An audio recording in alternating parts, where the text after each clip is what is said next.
Evening guys, रात के 11 बज रहे हैं इस टाइम। और आज मैंने एक वीडियो और अपलोड करी थी जिसमें मैंने कॉन्स्टिट्यूट प्रीएम्बल से पहले के जो चैप्टर्स थे उनके एमसीक्यूज डिस्कस करे थे। और 9 से 10 एमसीक्यूज जो हैं वो प्रीएम्बल चैप्टर से भी आए हुए हैं अपने एग्जामिनेशन में। तो वो चैप्टर में मैं कवर कर चुका हूँ, पूरा पढ़ा चुका हूँ। इवन ये सारे एमसीक्यूज तो आप क्लियरली पूरे करेक्ट करोगे एकदम, मुझे आप लोगों पर भरोसा है। तो देखो 10-15 मिनट का लेक्चर रहेगा ये।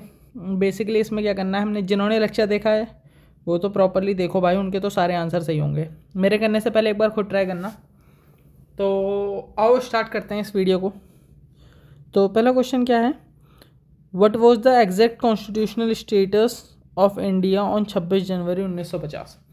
तो 1950 में क्या स्टेटस था भाई, इससे रिगार्डिंग आपको मैं बता देता हूँ। 42nd कॉन्स्टिट्यूशनल अमेंडमेंट एक्ट आया था, CAA 1973 का, जिसके थ्रू सोशलिस्ट, सेकुलर और इंटीग्रिटी को ऐड करा गया था प्रेम्बल में। ठीक है, तो अब देखो जहाँ जहाँ सोशलिस्ट दिख रहा है ये ऑप्शन नहीं हो सकता, ठीक है, वैसे ही मना कर दो।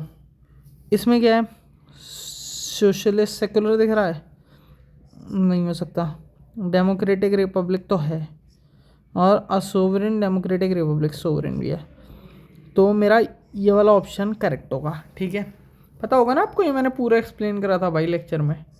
ठीक है, अगले तरफ बढ़ते हैं। अब अगला है the preamble of to the constitution of India is. जो प्रीएम्बल है कॉन्स्टिट्यूशन ऑफ इंडिया में वो क्या है। तो अगर मैं इसको, मैंने आपको दो तरीके से समझाया था, समझ आ गया था। ट्रेडिशनल में मैंने बोला था कि पहले बोला था सुप्रीम कोर्ट में कि वो पार्ट नहीं है बेरोबारी केस में। ठीक है, नहीं, बेरोबारी केस की डेट कमेंट सेक्शन में लिखना। ठीक है, और फिर मॉडर्न में जब केशवानंद भारती केस आया था, LIC आया था, तो इसमें बोल दिया था केशवानंद में कि पार्ट है, और LIC केस में बोल दिया था कि हाँ भाई इंटीग्रल पार्ट है। ठीक है, और बोला गया था कि इसको अमेंड भी कर सकते हैं हम। अमेंड कब तक करते रहेंगे, अमेंड ऐसे करना है कि इसके बेसिक स्ट्रक्चर को कोई हार्म ना पहुँचे। समझ गए, तो इसका एक्सप्लेन कर दिया। अब वो पार्ट देख लेते हैं। The part of the constitution but has no legal effect. Legal effect है मेरे भाई, नॉट अ पार्ट ऑफ, ये तो वैसे ही गलत हो गया। A part of the constitution as has the same legal effect as any other part. नहीं, अगर देखो ये बोलता a part of the constitution has the same legal effect, इसका लीगल इफेक्ट नहीं है। ठीक है, legal effect in the sense है, पर जो लीगल इफेक्ट है has the same legal effect as any other part, और पार्ट की तरह लीगल इफेक्ट नहीं है वो। ठीक है, ठीक है, समझ गए ना।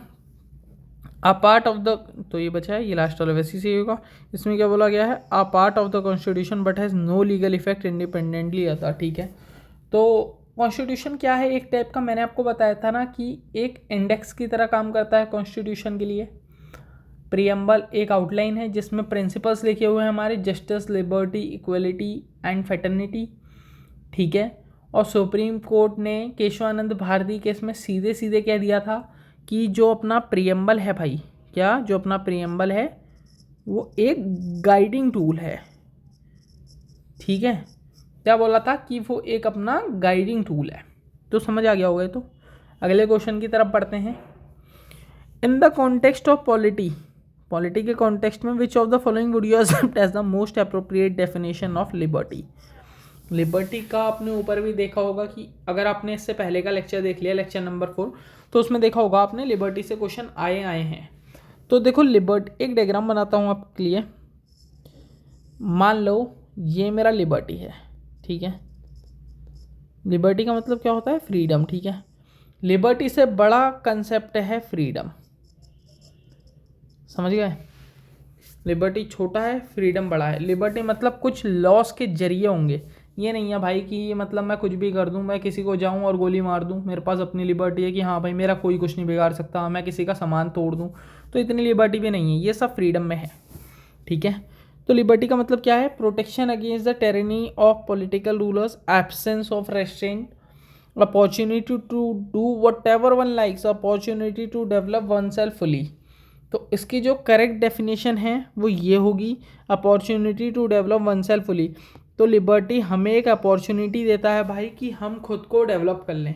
अब ये तो बिल्कुल नहीं हो सकता opportunity to do whatever one like. तो यही मैं बता रहा था कि भाई ऐसा तो नहीं है ना मैंने कट्टा निकाला और ठोक दिया किसी को भाई।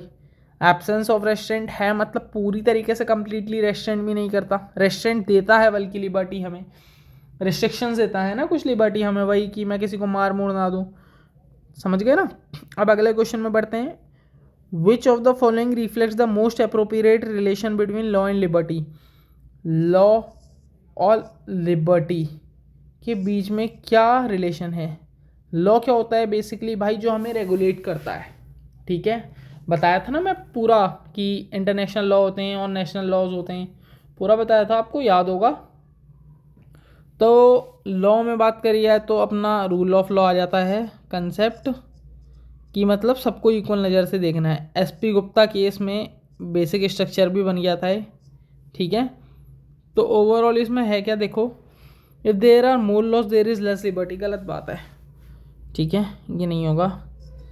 If there are no laws there is no liberty, ये सही बात है। अगर लॉ ही नहीं होगा तो मेरे पास कोई लिबर्टी नहीं है भाई, जंगल राज बन जाएगा ना भाई। अगर मेरे पास लॉज नहीं है तो भाई, मेरे पास लॉज नहीं है, तेरे पास भी लॉज नहीं है, जो ज़्यादा पावरफुल होगा वो अपनी चलाएगा ना यार, क्लियर सी बात है, बल से। अगर लॉ ही नहीं होगा तो वो मेरे को ठोक देगा ना यार अगला बंदा आके, या मैं उसको ठोक दूंगा, मुझसे कमज़ोर हुआ तो वो, क्लियर बात ये है। आगे ऑप्शन पढ़ने की ज़रूरत नहीं है। विच ऑफ द फॉलोइंग ऑब्जेक्टिव्स, अब ये बोल रहा है कि विच of the following objectives is not embodied in the preamble of the constitution. कौन से ऑब्जेक्टिव्स जो हैं वो एम्बॉडीड नहीं करे गए थे प्रीएम्बल में, ठीक है। अब देखो इसमें लिबर्टी कीवर्ड दिख रहा है ना तुम्हें, ठीक है। लिबर्टी में बता देता हूँ कि लिबर्टी कौन कौन सी टाइप की बोल गई थी। लिबर्टी एक तो बोल गया था कि थॉट की है हमारे पास, एक बोल गया था एक्सप्रेशन की है, एक बोल दिया था बिलीफ की है, फेथ की है, और बोल दिया गया था कि वर्शिप की भी है, ठीक है। और अगर देखो इसमें क्या है, लिबर्टी ऑफ थॉट सही है, इकोनॉमिक ये गलत है। इकोनॉमिक जो बोला था वो जस्टिस में बोला था, जस्टिस है, सोशल है, इकोनॉमिक है, ठीक है। एक और टाइप का जस्टिस भी मैंने पढ़ाया था, कमेंट सेक्शन में मेंशन करना, ठीक है। सोशल जस्टिस, इकोनॉमिक जस्टिस और पॉलिटिकल जस्टिस, खुद ही बता दे रहा हूँ। तो लिबर्टी ऑफ एक्सप्रेशन, ठीक है। तो इसका करेक्ट आंसर क्या होगा मेरा, कलर बदल देता हूँ, ठीक है। इसका करेक्ट आंसर मेरा होगा इज़ नॉट एम्बॉडीड, तो ये जो है ये एम्बॉडीड नहीं है, ठीक है। ये है इसका करेक्ट आंसर, ठीक है, क्योंकि ये भी एम्बॉडीड है, ये भी एम्बॉडीड है। तो ओवरऑल इसका आंसर मेरा ये है, ठीक है। अगला क्वेश्चन देखो, the mind of the makers of the constitution of India is reflected in the, definition थी ये तो बताई थी मैंने, रिपीट करने का मन नहीं है मेरा, तो प्रीएम्बल में सही है, ठीक है। देख लेना भाई, अगर किसी को डाउट है तो अपर लेक्चर देख लेना यार, वैसी रात हो रही है, मैं आपके लिए प्रीएम्बल का एक तो एमसीक्यू सीरीज़ लेके आया हूँ। आपका एक कर्तव्य बनता है कि आप पुराना लेक्चर्स कवर करो, या अगर आपने प्रीएम्बल पढ़ रखा है तो आप इस लेक्चर में आओ, ठीक है। और मैं गारंटी दे रहा हूँ कि ये बहुत हेल्प करेगा आपको कोई भी आने वाले अपकमिंग गवर्नमेंट एग्जाम्स में। इवन यूपीएससी के फॉर्म्स भी आ चुके होंगे, आ चुके हैं, बहुत लोगों ने भर भी दिया होगा। जो जो अपेयर कर रहे हैं उनको ऑल द बेस्ट मेरी साइड से। मैं इस टाइम अपेयर नहीं कर रहा हूँ, मैं अगले साल अपेयर करूँगा, ठीक है। अगले क्वेश्चन में बढ़ते हैं। इकोनॉमिक जस्टिस, अब बोला गया इकोनॉमिक, देखो मैंने ऊपर ही बता दिया था ना जस्टिस, हाँ। Economic justice as one of the objective of the Indian constitution has been provided in, किस में प्रोवाइडेड करा गया हुआ है, तो देखो फंडामेंटल। क्या आपको लगता है कि इकोनॉमिक जस्टिस फंडामेंटल है, क्या आपको लगता है? फंडामेंटल राइट्स पता है ना आपको, पार्ट 4 में है, अगर वायलेट होती हैं तो पार्ट 4 में, पार्ट 3 में है, जल्दी बताओ, जल्दी बताओ, जल्दी, पार्ट 3 में है, ठीक है। कभी कभी गलती तो मुझसे भी होगी, मैं एकदम फ्लो में भूल गया, भूला तो नहीं था, वैसे लिख दिया, पार्ट 3 में है। और फंडामेंटल राइट्स के आर्टिकल्स भी बताओ, लास्ट वाला 35 है, ठीक है, 12 से 35 याद होगी ना, हाँ। तो और क्या होता है, फंडामेंटल राइट्स कहाँ से ली गई हैं हमने, यूएसए से ली गई हैं। अगर फंडामेंटल राइट्स मेरी वायोलेट होती हैं तो मैं आर्टिकल 32 के तहत डायरेक्ट सुप्रीम कोर्ट में जा सकता हूँ, और आर्टिकल 226 के तहत हाई कोर्ट में जा सकता हूँ, ठीक है। मतलब ये हमें गार्ड करता है कि हमारी अगर फंडामेंटल राइट्स वायलेट हो रही हैं तो मैं सुप्रीम कोर्ट के पास सीधे सीधे चले जाता हूँ भाई। कमेंट सेक्शन में बताना, नेशनल इमरजेंसी के टाइम पे सारी फंडामेंटल राइट्स तो वायलेट हो जाती हैं, कुछ फंडामेंटल राइट्स एग्जिस्ट करती हैं। एक तो आर्टिकल 21 वाली फंडामेंटल राइट जो कि राइट टू लाइफ है, एक और राइट एग्जिस्ट करती है उसका कमेंट सेक्शन में बताना, ठीक है? समझ गए? मेंशन करना भाई ज़रूर, अगर नहीं करोगे तो कोई बात नहीं। अब जब फंडामेंटल राइट्स पढ़ाऊँगा तो पूरा पढ़ाना ही है भाई उसमें। इसका ऑप्शन क्या होगा? Economic justice. तो फंडामेंटल राइट तो ख़त्म कर दे, ये नहीं है तो ये ऑप्शन गलत है। DPS पीस ये सही होगा। देख इसमें मेरी फंडामेंटल राइट आ गई है ख़त्म, वो तो है ही नहीं क्योंकि प्रीएम्बल और DPS पीस में है। कौन से आर्टिकल में है जब पढ़ाऊँगा पूरा बताऊँगा, ठीक है? टेंशन मत लेना कोई भी। Which features of the preamble of the constitution is highlighted by elected president? कौन सा फ्यूचर जो है वो हाईलाइट करा गया है इलेक्टेड प्रेसिडेंट द्वारा? कौन सा करा गया? रिपब्लिक ही करा गया होगा भाई। सोवरेन का मतलब पता है ना? सोवरेन का मतलब होता है कि इंडिपेंडेंट हैं, फॉरेन पावर का हमारे ऊपर कोई रोल नहीं है। सेकुलर का मतलब पता है ना भाई कि सेकुलर हैं, एक पर्टिकुलर रिलीजन नहीं है।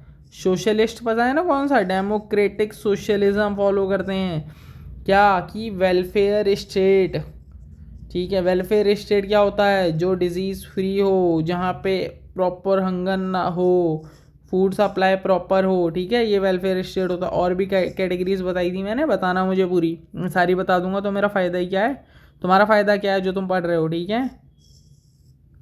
अगला बढ़ते हैं। The preamble of the India is inspired by the preamble of constitution of. सबसे पहले पार्ट यही बताया था कि मैंने USA से इंस्पायर्ड है, ठीक है? USA के कार्टर में गया था, फिर वहाँ से ऑब्जेक्टिव रेजोल्यूशंस आई थी, गांधी जी नेहरू जी ने पास करी थी। ऑब्जेक्टिव रेजोल्यूशंस को मॉडिफाई करके हमारा प्रीएम्बल बना था, इतना तो याद होगा ना सबको। The inspiration of liberty equality and fraternity was defined derived from French revolution से ड्राइव्ड हुई है, ठीक है? 1789। और जो मेरा जस्टिस है वो मेरा रशियन रिवॉल्यूशन से हुआ है, ठीक है? तो आई होप कि इतने ही क्वेश्चन थे इसमें, और कोई क्वेश्चन बन नहीं सकता था।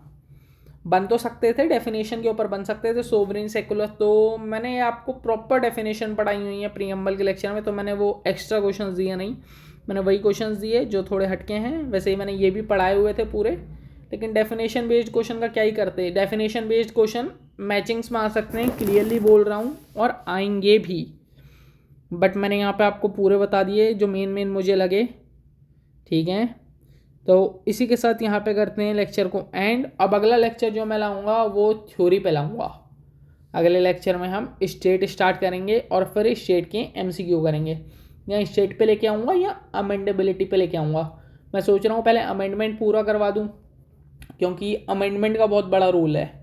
अगर आप अमेंडमेंट सीख जाओगे, सिंपल मेजोरिटी क्या होती है, स्पेशल मेजोरिटी क्या होती है, किन किन को हटाया जा सकता है, हाई कोर्ट के जजेस को कैसे हटाया जा सकता है, प्रेसिडेंट को कैसे हटाया जा सकता है, तो ये सारी चीज़ें आप पढ़ेंगे अमेंडेबिलिटी चैप्टर में। तो इसलिए मैं अमेंडमेंट वाली चैप्टर को पहले करना चाह रहा हूँ। कमेंट सेक्शन में बता देना भाई कौन सा चैप्टर पहले करें। तो बाय बाय, गुड नाइट। इसी के साथ मिलते हैं आपसे नेक्स्ट लेक्चर में। तो भाइयों यार, मैं इतनी मेहनत कर रहा हूँ, इस वीडियो को थोड़ा शेयर करो, सब्सक्राइब करो। जो भी आपके रिलेशन में हैं, जो भी गवर्नमेंट एग्ज़ाम की प्रिपरेशन कर रहे हैं, उन सबके साथ शेयर करो यार, ठीक है? तो मिलता हूँ आपसे अगले लेक्चर में। Bye bye.